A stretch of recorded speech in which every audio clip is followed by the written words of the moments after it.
Rich. I'm back here with Jada. How you doing? Hello. So we're coming to you here on Tuesday. It's a special week for a couple reasons, but we're going to get to in just a second. So Jada, how you doing today? I'm doing actually great. I'm glad to be here. I miss being in the studio, but remote is just as fine. So let's jump straight into it. And make sure if you haven't already, subscribe, comment, join our conversation. And maybe you feel more how I feel, maybe you feel more how Jada feels, but just get in there and start the conversation with us. And if you haven't, make sure you head on over to anchor.fm/Chefs of the Future and catch up on season 1 of the podcast. Well, all right. Now that that's said, let's jump into our main topic today. Now, our main topic was a quite disturbing story that I found last week when I was doing some research for the show, what to talk about. And I read it. The reason why I got into it was because of the headline. The headline, along with the length of the story, is what really had me question, not the validity of the story, but my reception of the story, like how I feel about it and how I retain the information. Mm-hmm. So you have the article printed out with you. Yes. And you could just touch base so the listeners right now could get a feel for what we're talking about. And I'll put the article right here next to me as well. Okay. The article basically is stating, 20% of New York hotels have been closed. And I feel, before I go into the article, that's a lot, due to so many people being tourists and coming in from out of town who want to come into New York City, But let's give you a little skim through of it. 20% of hotels across the city have closed during the pandemic, according to a new report by Department of Planning. They found that 146 of the 705 hotels closed between January and September of last year. They say Manhattan suffered the most. 37% lost in hotel rooms. Now, me being a traveler and me going out, I really don't see such. I've been to hotels since the pandemic, and I just feel like the cleanliness is what's most important in hotels nowadays. Some industries expect experts caution the loss by worsening since 2020. But they feel like by 2025, the hotel industries will be back up. I feel like, they'll be back up sooner than later. You think? That's my opinion because a lot of people, again, are still traveling. A lot of people are still coming out. A lot of people are still going out. Like, for example, Valentine's Day just passed, and there were a lot of hotels open. There were a lot of things being done. They just took the extra precautions. You had to make them reservations ahead of time. And, I don't feel like it's going to really be a big thing come 2025 because we're here now. We're focusing on it now. This is just what the industry has put out there. This is what they're according to. Not this is what's going to, or this is what is happening now in 2021. That's just my opinion. So, all right. So this is how I feel about this. So this article was posted by Spectrum News. Mm-hmm. Now, it's crucial to always vet your sources and where you get your articles and information from. So the reason why we wanted to bring this to light and to highlight this is for a couple of reasons, and this is the reason why. So the Spectrum News and the people, the editors that work in the bays putting out stories, they're in the business of clicks. They're in the business of getting those little microtransactions, getting people to go from Facebook or Twitter to the website to read the articles. Mm-hmm. Okay? They're not necessarily in the business of putting out the most glamorous story or making sure a certain industry rebounds. Exactly. So now that we understand that, now when it comes to the restaurant industry, the dining industry, the hospitality industry in a whole, it has seen a significant dip since the pandemic started. Yes. Now, the analytics that the article highlights is valid for the time in which it says, being last year. Now, the numbers that's highlighted in the article are stated from ones during the peak of the pandemic. Yeah. Not necessarily what we're in now, February going into March of 2021. So you say, hey, Rich, then why put this article out here? Again, the more salacious titles get people to click into the article. So even though the circumstances may not be as dire as the flashy headline, the restaurant industry is doomed, they put out that headline to get people to click onto the blog post and read it. Now, the average person stops there. Yes. They don't watch shows like this or go and do their own due diligence, which we always encourage people to do so. Read this article on Spectrum News and read other articles to build a better understanding of the situation that's going on. Because the fact of the matter is, there are a lot of restaurants, a lot of hotels that are recovering, that are opening, that are reopening. Yes. Again.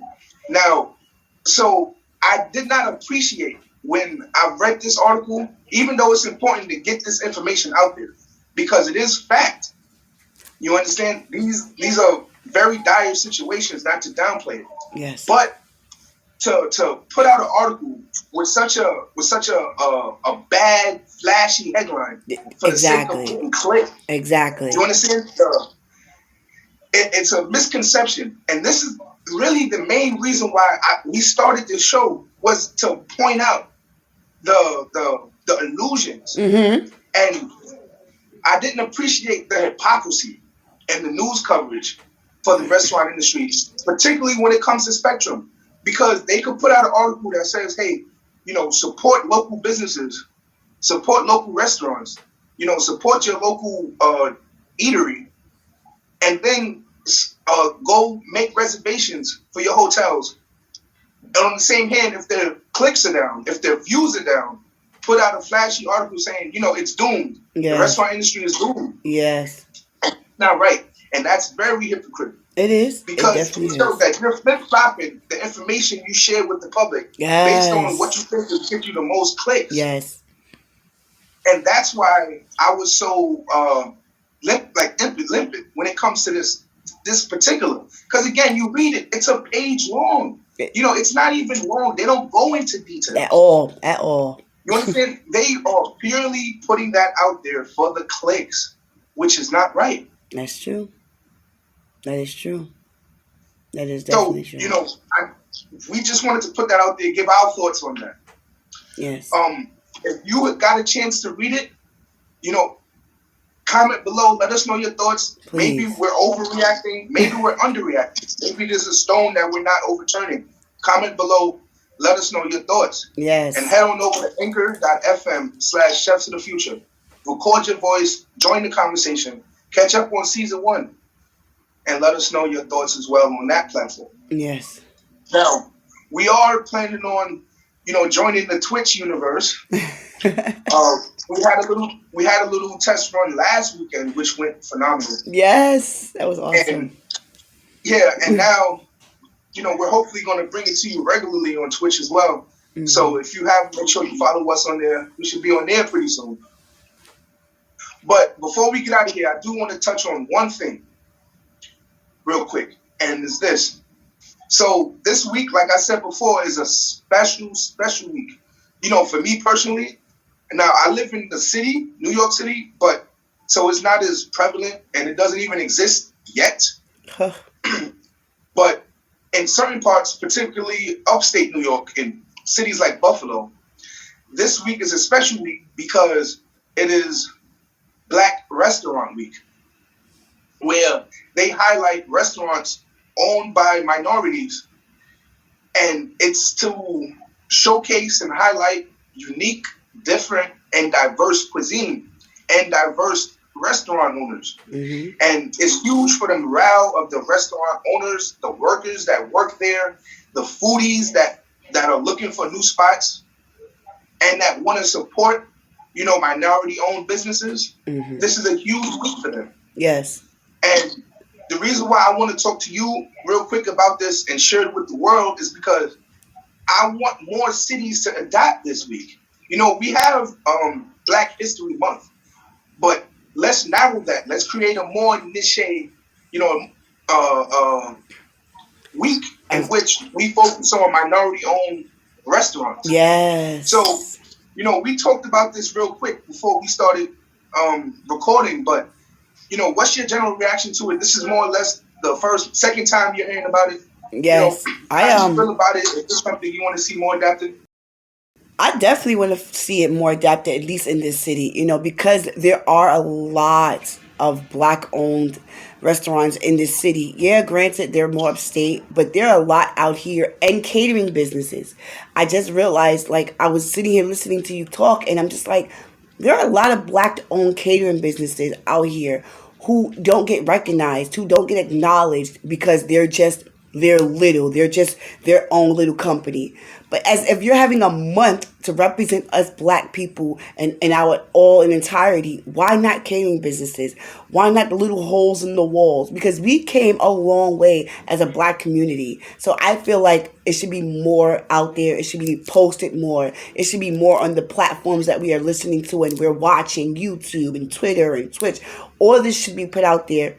And let it be known that there are businesses that are Black owned who need to be acknowledged, and not just upstate. Out here in the city, Bronx, Manhattan, Brooklyn, Queens, there are Black owned communities, and we are hit the most since this pandemic. Why? Because we can't do what we need to do.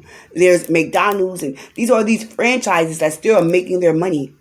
What about us? What about our little holes in the walls, they call it, or our little catering businesses? Call upon us, and we are there to service these people. Let us know, please.